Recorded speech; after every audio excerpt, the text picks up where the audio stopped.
Hello and welcome to new GK hub. So यार, आज की इस वीडियो में हम डिस्कस करेंगे 11 जून के कुछ इंपॉर्टेंट करंट अफेयर्स। ठीक है, और अगर आपने हमारी पहले की वीडियोस अगर नहीं देखी हैं, जैसे कि हमने 10 जून के भी डेली करंट अफेयर्स दिए थे, 9 जून, 8 जून, तो हमारे जितने भी पिछले के दिन हैं ना, मैंने सबके डेली करंट अफेयर्स वीडियो आपको चैनल पे प्रोवाइड करा रखे हैं।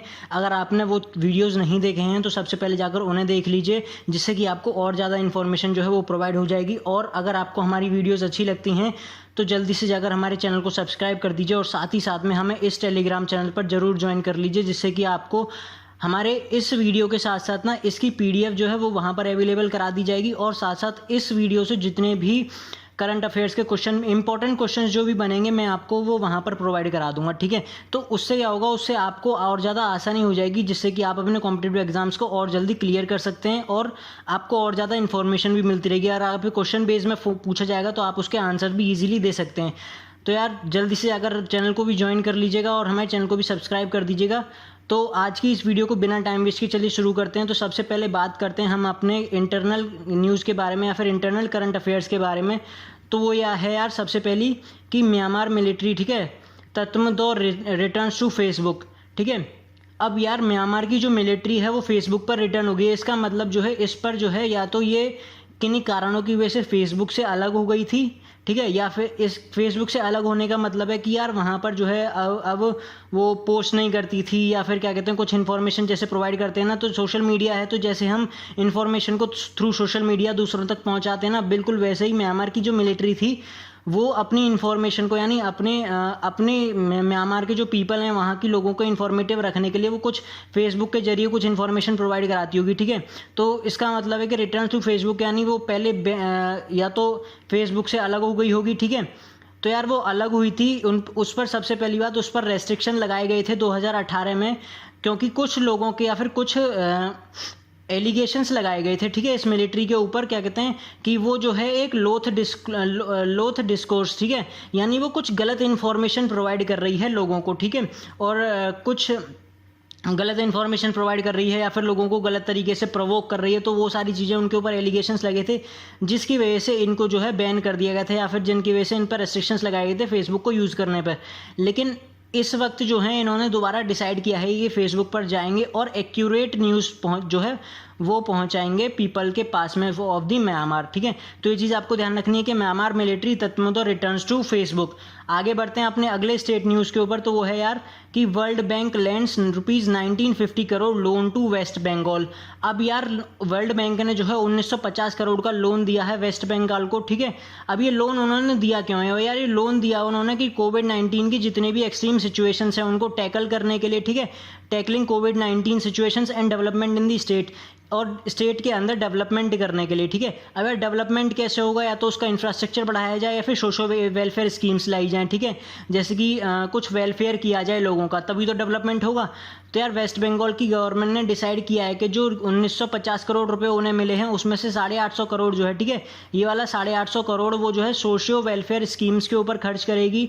ठीक है, और उसमें से जो 1100 करोड़ जो बचे आखिरी के, वो अपने खर्च करेगी इंडस्ट्रियल इंफ्रास्ट्रक्चर को बढ़ाने में। ठीक है, इंडस्ट्रियल इंफ्रास्ट्रक्चर यानी इंडस्ट्रीज को प्रमोट करेगी कि वो वहाँ पर आएँ और वहाँ पे अपनी फैक्ट्रीज को सेटअप करें, जिससे कि वहाँ पर यार एम्प्लॉयमेंट बढ़ेगा। अगर फैक्ट्रीज अपने वहाँ पर सेटअप करेंगी, वहाँ पर अपना इंफ्रास्ट्रक्चर बढ़ाएंगी, तो उससे एम्प्लॉयमेंट क्रिएट होगा, जिससे कि डेवलपमेंट बढ़ेगा वेस्ट बंगाल के अंदर। ठीक है, तो आगे बढ़ते हैं अपनी अगली न्यूज़ के ऊपर। तो वो यार आ रही है इकोनॉमी से।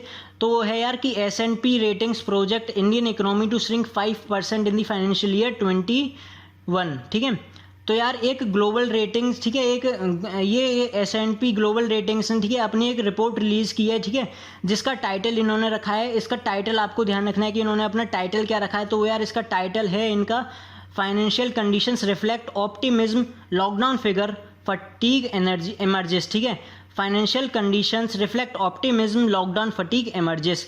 ठीक है, इन्होंने इसका टाइटल रखा है। और यार इन्होंने इसमें जो फोरकास्ट किया है कि इंडिया की जो इकोनॉमी है वो 5% से कम होने वाली है। ठीक है, 5% से श्रिंक करने वाली है। श्रिंक का मतलब यार कम होने वाली है, फिर ठीक है, या फिर किसी कहते हैं ना कि इकट्ठा हो जाना, तो 5% से, ठीक है, ये कम होने वाली है इन दी फिस्कल ईयर 2021, ठीक है।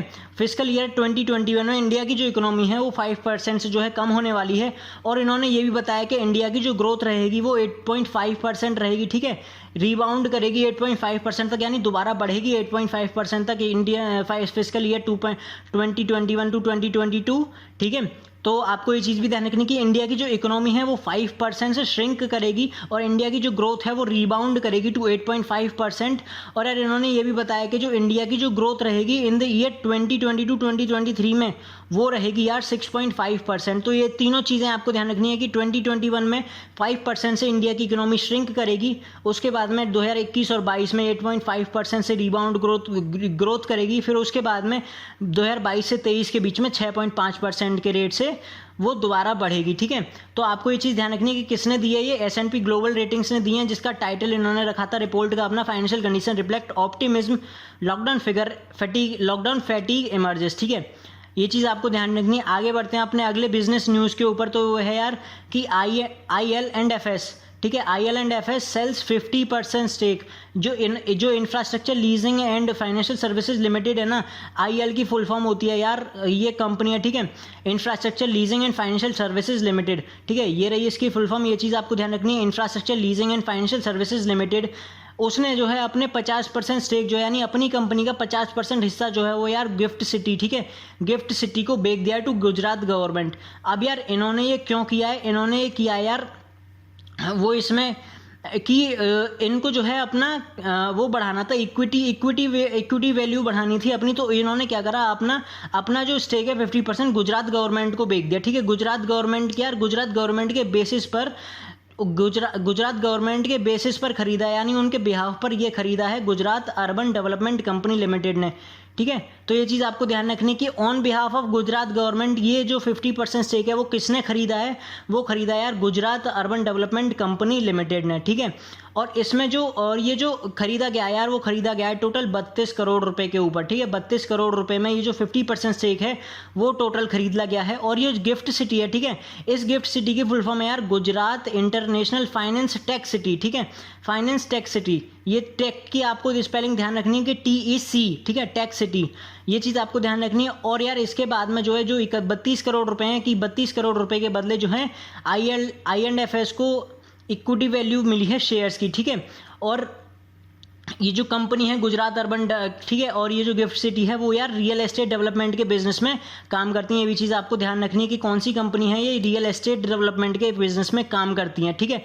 आगे बढ़ते हैं हम अपने अगले बिजनेस न्यूज़ के ऊपर। तो यार फिर से वो जियो के ऊपर हमने कुछ दिन पहले पढ़ा था कि जियो ने दुबई की कंपनी जो है वो मुबादला से रेज़ किया है फंड। तो कल भी जो है जियो ने एक और फंड रेज किया है, या फिर जियो के प्लेटफॉर्म ने एक और फंड रेज किया है, जो कि जिसका टोटल अमाउंट है 5683.50 करोड़ फ्रॉम ADIA, ठीक है। ADIA यार एक इन्वेस्टमेंट अथॉरिटी है, ठीक है, इन्वेस्टमेंट कंपनी है, जिसकी फुल फॉर्म है यार आबू धाबी इन्वेस्टमेंट अथॉरिटी, ठीक है।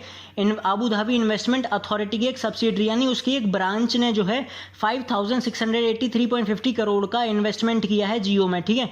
जियो में 5683 का इन्वेस्टमेंट किया है, जिसके बदले जियो का 1.6% जो हिस्सा है वो उस कंपनी ने ओन कर लिया है, ठीक है। 1.16% जो स्टेक है वो आबू धाबी की इस इन्वेस्टमेंट अथॉरिटी ने जो है वो एक्वायर कर लिया, और ठीक है। और इस कंपनी ने जो है जियो की जो टोटल इक्विटी वैल्यू निकाली है, या फिर जो इक्विटी वैल्यू कैलकुलेट की है वो यार जो कैलकुलेट किया है उन्होंने वो है यार 4.91 लाख करोड़, ठीक है। और इनकी जो टोटल एंटरप्राइज वैल्यू का मतलब है यार इनकी टोटल कंपनी की जो वैल्यू है ना वो निकल के आ रही है यार इस वक्त 5.16 लाख करोड़, ठीक है। तो ये चीज़ आपको ध्यान रखनी है कि आबू धाबी की जियो ने दोबारा जो फंड रेज किया है, यानी 7वीं 8वीं बार होगा ये शायद, तो इन्होंने जो फंड रेज किया है वो रेज किया है यार 5683 करोड़, और वो रेज किया है आबू धाबी इन्वेस्टमेंट अथॉरिटी से, ठीक है। आगे बढ़ते हैं अपनी अगले एग्रीमेंट्स के ऊपर। तो यार अगला एग्रीमेंट है हमारा कि इंडिया ने एक MOU साइन की है डेनमार्क से एनर्जी कॉर्पोरेशन के ऊपर, ठीक है। तो इंडिया ने MOU साइन किया, यानी मेमोरेंडम ऑफ अंडरस्टैंडिंग साइन की है डेनमार्क के साथ। अब वो यार की, ठीक है, और वो किसके ऊपर MOU साइन किया यार, वो इन्होंने साइन किया एनर्जी कोऑपरेशन के ऊपर, ठीक है, एनर्जी कोऑपरेशन। और यार वो इन्होंने क्यों साइन किए, इन्होंने साइन किया वो टू डेवलप अ स्ट्रॉन्ग, ठीक है, एक स्ट्रॉन्ग डीप और लॉन्ग टर्म कोऑपरेशन बन सके दोनों नेशंस के बीच में पावर सेक्टर के अंदर, ठीक है, यानी पावर सेक्टर के अंदर, यानी एनर्जी कंजर्वेशन या फिर एनर्जी सेक्टर के अंदर एक ऐसा स्ट्रॉन्ग कोऑपरेशन बना सकें कि वो आपस में जो दोनों नेशंस हैं वो कनेक्टेड रहें, ठीक है।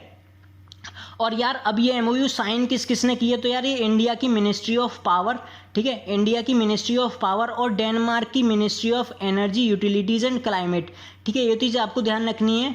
इंडिया की मिनिस्ट्री ऑफ पावर, डेनमार्क की ministry for energy utilities and climate, ठीक है, इन दोनों ने मिलकर आपस में जो है ये MOU साइन किया, ठीक है। और इससे होगा क्या, ठीक है, और इससे यार ये होगा कि इन दोनों कंट्रीज़ के बीच में जो रिलेशनशिप अच्छी हो जाएगी और साथ ही साथ जो एनर्जी कोऑपरेशन है वो और ज़्यादा स्ट्रांग हो जाएगा इन दोनों कंट्रीज़ के बीच में। और यार इसी के साथ जो इंडिया और डेनमार्क ने एक जॉइंट वर्किंग ग्रुप भी है, वो भी क्या कहते हैं, वो भी इस्टेब्लिश कर लिया है कि वो इसको इम्प्लीमेंट कर सके, ठीक है। तो आपको ये चीज़ ध्यान रखनी है कि इस चीज़ को इम्प्लीमेंट करने के लिए इंडिया और डेनमार्क ने एक कौन सा ग्रुप इस्टेब्लिश किया है, उसका नाम है जॉइंट वर्किंग ग्रुप, ठीक है। आगे बढ़ते हैं यार अपने अगले एग्रीमेंट के ऊपर। तो यार वो बच्चों के लिए है कुछ कि NCERT और रोटरी इंडिया ने ये MOU साइन किया है कि वो टेलीकास्ट करेंगी कंटेंट को, यानी इलेक्ट्रॉनिक कंटेंट को वो जो है टेलीकास्ट करेंगे, यानी अब TV पर भी या फिर हम जो बच्चे हैं वो कहीं से भी या फिर अपने कंटेंट को जो है वो देख सकते हैं। और ये जो कंटेंट है यार वो सबसे पहली बात इसमें जो सपोर्ट करेगा वो करेगा ministry of human resource development, यानी MHRD जो है वो इसमें फुल सपोर्ट करेगी और उन्हीं की गाइडेंस में जो है वो ये जो MOU है वो साइन की गई है, ठीक है।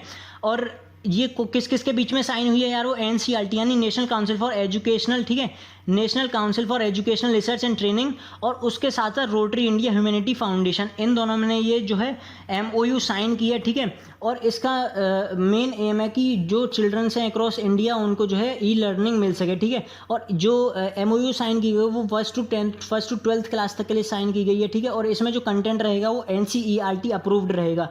आगे बढ़ते हैं हम अपने अगले करंट अफेयर के ऊपर। तो वो है यार अपॉइंटमेंट से कि अनिल वलूरी, ठीक है, Anil Valluri appointed as senior director for Google Cloud India, ठीक है। अनिल वलूरी जो है गूगल क्लाउड इंडिया के सीनियर डायरेक्टर बनेंगे। और यार इनके लिए ऐसा कुछ बताने में है नहीं, इन्होंने सबसे पहली बात इनको 30 साल से ज़्यादा का एक्सपीरियंस है सेल्स और मार्केटिंग के अंदर, और ये सेवरल टेक्नोलॉजी ट्रांजिशन जो है उनको भी हेड कर चुके हैं across banking, telecommunication, public sector और मैन्युफैक्चरिंग के अंदर, ठीक है। आगे बढ़ते हैं अपने अगले अपॉइंटमेंट न्यूज़ के ऊपर। तो यार कि लॉयर जावेद इकबाल, ठीक है,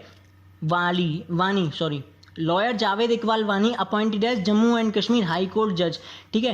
तो ये जो लॉयर हैं वो Jammu and Kashmir High Court के जज बन चुके हैं। तो और सबसे पहले ये जो अपॉइंट किए गए हैं वो इंडिया के प्रेसिडेंट रामनाथ कोविंद ने अपॉइंट किए हैं, ठीक है। और इनका जो अपॉइंटमेंट है वो रिकमेंड हुआ था जनवरी 22 को by Supreme Court collegium headed by Chief Justice of India S A Bobde, ठीक है। एस ए बोबडे ने रिकमेंड किया था टू प्रेसिडेंट ऑफ इंडिया की इनको जो है हाई कोर्ट का जज बनाया जाए। और ये यार 2013 के बाद पहली बार ऐसा हो रहा है कि कोई एक कश्मीरी बार कोटा से हाई कोर्ट का जो है जज बन रहा है, ठीक है। आगे बढ़ते हैं अपने अगले करंट अफेयर के ऊपर। तो यार अवार्ड से कि Ranjit Kumar awarded honoured with NASA distinguished public service medal, ठीक है। अब रंजीत कुमार जो है इनको ऑनर किया गया है NASA distinguished public service medal से, ठीक है। अब यार इनको ये मिला क्यों है, इनको ये मिला है इनके एडमिनिस्ट्रेशन के लिए, ठीक है, इनके एडमिनिस्ट्रेशन के लिए कि ये किस तरीके से एडमिनिस्ट्रेट करते हैं, ठीक है। अब एडमिनिस्ट्रेशन के अंदर आता क्या क्या है कि उनकी लीडरशिप क्वालिटीज़ कैसी हैं, इनका इंजीनियरिंग में कंट्रीब्यूट क्या किया उन्होंने, इनकी टेक्निकल एक्सीलेंस वगैरह, ठीक है, और कंज्यूमर लॉयल्टी वगैरह, ठीक है। और इनको 30 साल से ज़्यादा का एक्सपीरियंस है नासा के लिए काम करते हुए, ठीक है। और इन्होंने इंटरनेशनल स्पेस स्टेशन हैं उनको भी अपडेट करने के लिए बहुत ज़्यादा हेल्प किया, ठीक है। इनको इसी वजह से इनको जो है ऑनर किया गया है NASA distinguished public service medal से। आगे बढ़ते हैं अपने अगले करंट अफेयर के ऊपर। तो यार इंपॉर्टेंट डेज से तो हमारा इंपॉर्टेंट डे था वर्ल्ड एग्रीडिटेशन डे, ठीक है। एग्रीडिटेशन का मतलब है कि किसी चीज़ को एग्रीडिटेट कर देना, यानी उसे अप्रूव कर देना, फिर वेरीफाई कर देना, ठीक है, या फिर उसे एक ट्रेडमार्क दे देना, ठीक है। तो अब ये था कि अब ये मनाया जाता कि प्रमोट करने के लिए एग्रीडिटेशन के रोल को, ठीक है, एग्रीडिटेशन के रोल को प्रमोट करने के लिए इन ट्रेड एंड इकोनॉमी के अंदर, ठीक है, ट्रेड एंड इकोनॉमी के अंदर। अब यार ये किया गया है इंटरनेशनल एक्रीडिटेशन फोरम से और इंटरनेशनल लेबोरेटरी एक्रीडिटेशन का ऑपरेशन है, ठीक है। और इन दोनों ने मिलकर ये डिसाइड किया था कि इस साल की जो थीम है वो रहेगी एक्रीडिटेशन इम्प्रूविंग फूड सेफ्टी, ठीक है, इम्प्रूविंग फूड सेफ्टी। आपको थीम ध्यान रखनी है कि इनकी थीम क्या रहेंगी, एक्रीडिटेशन इम्प्रूविंग फूड सेफ्टी। आगे बढ़ते हैं अपने अगले न्यूज़ के ऊपर, तो वो है कि स्पोर्ट्स न्यूज़ से तो बैन लग गया है 4 साल का गोमती मरीमुथु के ऊपर 4 साल का बैन लग गया है कि उनको जो है डोपिंग में पॉजिटिव पाया गया, ठीक है। ये एथलीट हैं और इनके ऊपर बैन लगाया है एथलेटिक्स इंटीग्रिटी यूनिट ने, ठीक है, एथलेटिक्स इंटीग्रिटी यूनिट ने इनके ऊपर बैन लगाया है 4 साल के लिए। और इनका जो बैन है वो स्टार्ट होगा 17 मई 2019 से लेकर 16 मई 2023 तक। और ये जो है इनके बीच में जो इनके रिजल्ट्स रहेंगे ना, कंपटीशन अगर ये खेलेंगे भी इनके बीच में, तो इनके जो सारे रिजल्ट्स रहेंगे वो इनवैलिड रहेंगे, ठीक है। तो आपको ये चीज़ भी ध्यान रखनी है कि किसके ऊपर बैन लगाया है, वो है गोमती मरीमुथु, ठीक है। आगे बढ़ते हैं अपने अगले ओबिचुरीज के ऊपर, तो वह है कि फॉर्मर यूनियन मिनिस्टर अर्जुन चरण सेठी पासेस अवे, ठीक है। तो यार ये यूनियन वाटर रिसोर्स मिनिस्टर थे अर्जुन चरण सेठी और ये 8 टाइम MP भी थे फ्रॉम भद्राक उड़ीसा, ठीक है। तो ये 8 टाइम MP थे और ये यूनियन वाटर रिसोर्स मिनिस्टर थे, ठीक है। और ये जो यूनियन वाटर मिनिस्टर थे वो थे अटल बिहारी वाजपेयी की कैबिनेट के अंदर, ठीक है, 2000 से 2004 के अंदर ये थे। उसके बाद में ये the veteran politician was also elected to Odisha assembly twice, ठीक है। ये उड़ीसा असेंबली में ट्वाइस इलेक्ट किए गए थे from 1991 to 1995 from Bandori Pokhari, ठीक है, बंदोरी पोखरी से ये अपॉइंट किए गए थे 2 बार, ठीक है। आगे बढ़ते हैं अपने अगले मिसलिनियस के ऊपर। IIT गुवाहाटी स्टूडेंट्स डेवलप फ्लाईजी मोबाइल ऐप, ठीक है। IIT गुवाहाटी ने एक नया ऐप डेवलप किया है। IIT गुवाहाटी के स्टूडेंट्स ने एक नया ऐप डेवलप किया है जिसका नाम उन्होंने रखा है फ्लाईजी, ठीक है। अब ये चीज़ आपको ध्यान रखनी कि फ्लाईजी क्या है। फ्लाईजी जो है एक इन्होंने एयर ट्रांसपोर्टेशन के लिए इन्होंने डेवलप किया है कि एयर ट्रांसपोर्टेशन के अंदर कोई भी आपस में कनेक्ट ना रहे या फिर कॉन्टैक्टलेस एयर ट्रैवल हो सके, ठीक है, consistent and contactless air travel हो सके, ठीक है। तो ये चीज़ आपको ध्यान रखनी कि ये ऐप क्या है। ये ऐप ये कंसिडर करेगा या फिर ये ऐप ये ध्यान रखेगा कि जो लोग हैं वो कॉन्टैक्टलेस ट्रैवल करें, ठीक है। और ये जो क्रिएट किया गया है वो अकॉर्डिंग टू क्रिएट किया गया है international air transport association rules से, ठीक है। यानी जो रूल्स के अकॉर्डिंग जो है इसको क्रिएट किया गया है। और ये क्या करेगा, ये लोडिंग अप जो है यानी जो भी लोडिंग होगा सामान, जो रिमेम्बरिंग सिंपलर स्टफ ड्रॉप, ठीक है, अगर कोई सामान भी अगर उतारा जाएगा तो वो भी उसमें भी ध्यान रखा जाएगा, ठीक है। और स्टॉप अगर प्लेन को रोका भी जाता है कहीं पर, और बेटर शॉपिंग एक्सपीरियंस और बहुत सारी चीज़ें जो हैं वो एंटायर जो मतलब टेक ऑफ से लेकर लैंड तक होने के बीच में या फिर हमें अंदर बैठने से लेकर जो भी सारी चीज़ें होंगी वो कॉन्टैक्टलेस हो सके, उन चीज़ को जो है वो ये ऐप जो है वो ध्यान रखेगा, ठीक है। तो ये चीज़ आपको ध्यान रखनी कि ऐप का नाम क्या है, फ्लाईजी, और ये किस लिए कि कॉन्टैक्टलेस एयर ट्रैवल हो सके। आगे बढ़ते हैं अपनी आखिरी करंट अफेयर के ऊपर, तो वो है कि यार DRT यानी defence institute of advance technology, ठीक है, defence institute of advance technology, ठीक है, इन्होंने क्या है डेवलप किया है अनन्या, ठीक है। एक अनन्या का है एक डिसइंफेक्टेंट स्प्रे है, ठीक है, स्प्रे का इन्होंने नाम रखा है अनन्या, ठीक है। किससे लड़ने के लिए, फाइट अगेंस्ट कोविड-19। इन्होंने एक डिसइंफेक्टेंट स्प्रे डेवलप किया है नैनो टेक्नोलॉजी से, ठीक है। एक नैनो टेक्नोलॉजी से इन्होंने एक डिसइंफेक्टेंट स्प्रे जो है वो तैयार किया है जिसको कि कोई भी यूज़ कर सकता है, ठीक है, एनीवन कैन यूज़, ठीक है, यूज्ड बाय एनीवन, ठीक है। और इसे कॉमन मैन से लेके हेल्थ केयर वर्कर कोई भी यूज़ कर सकता है, और इसे इंडिविजुअल से लेके लार्ज स्केल पर, ठीक है, या तो कोई एक यूज़ करे या तो हम इसे लार्ज स्केल पर भी यूज़ कर सकते हैं, ठीक है। इट कैन बी, अब यार ये एक डिसइंफेक्टेंट स्प्रे है तो यार इसे ज़्यादातर कहाँ पर यूज़ किया जाएगा, जो कि पब्लिकली हम जैसे सामान को यूज़ करते हैं, जैसे एस्केलेटर्स वगैरह हो गए और डोर्स के हैंडल्स हो गए, तो वहाँ पर इनको और ज़्यादा यूज़ किया जाएगा। और मेडिकल के अंदर या फिर हॉस्पिटल्स के अंदर जहाँ पर भी ज़्यादा रिस्क है वहाँ पर इसे ज़्यादा यूज़ किया जाएगा, ठीक है। तो आपको ये चीज़ ध्यान रखनी है कि अनन्या क्या है, डिसइंफेक्टेंट स्प्रे है जो कि डेवलप किया है defence institute of advance technology ने, ठीक है। तो आज की वीडियो में बस इतना ही। आशा करता हूँ आपको वीडियो अच्छी लगी होगी। अगर आपको हमारी वीडियोस अच्छी लगती हैं तो जल्दी से अगर हमारे चैनल को सब्सक्राइब कर लीजिए और साथ ही साथ हमें इस टेलीग्राम चैनल पर ज्वाइन कर लीजिए।